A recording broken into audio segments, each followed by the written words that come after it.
Hi, everybody. My name is Olga with Gem Accounting and Tax. Gem Accounting and Tax is a CPA firm that works a lot with organizations in early childhood education.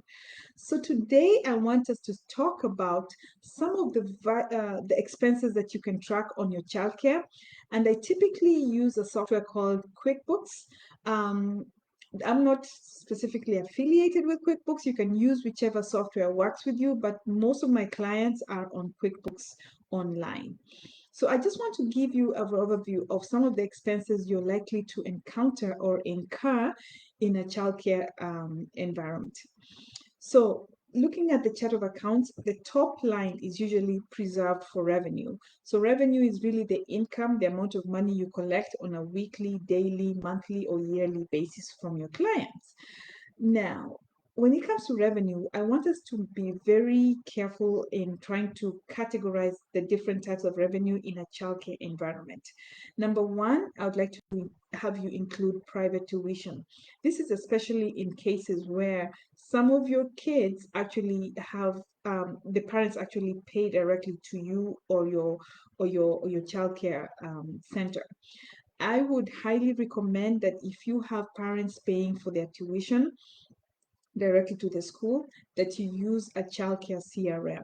I am not affiliated to any childcare CRM company, but CRMs like Brightwheel, ProCare, Sandbox, these make it easy to automate the tuition to collection of the tuition. So you don't have to have that weekly uncomfortable conversation of, oh, you didn't pay your fees last week.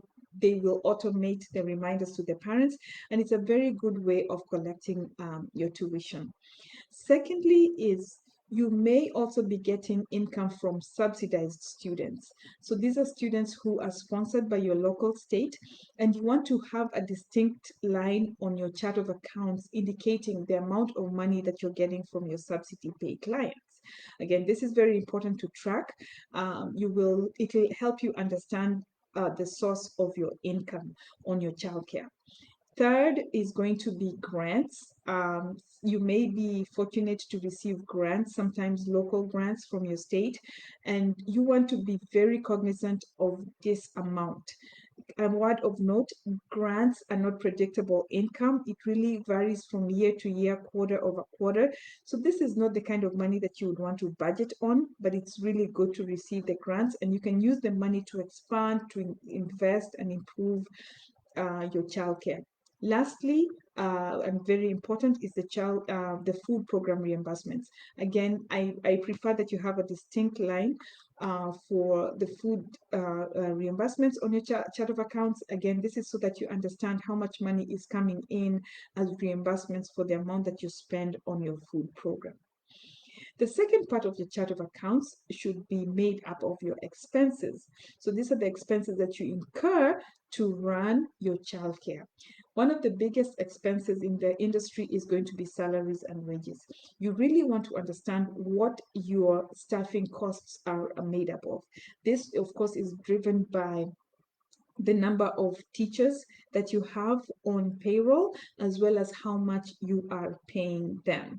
The childcare industry is starting to get really competitive, and a lot of owners have challenges when it comes to staffing. So obviously, you want to be able to provide very attractive packages for your potential employees, but at the same time, keep an eye on your costs.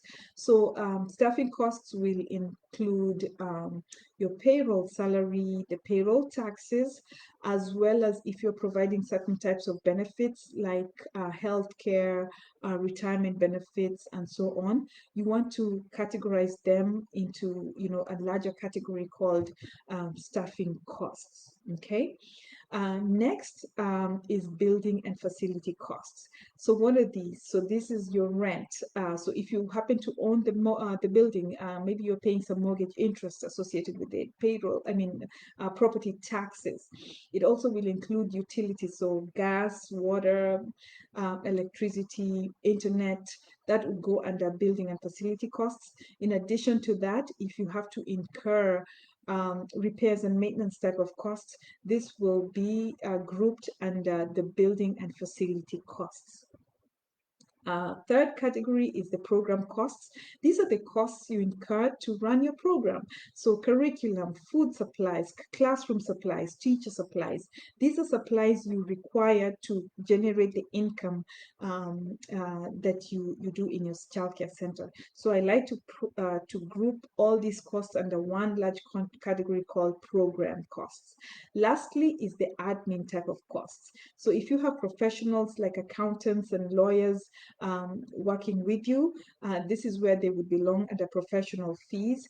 You may have some staff reimbursements and other, like licenses and taxes. This would largely be grouped under administration costs. And lastly, of course, it's a net profit.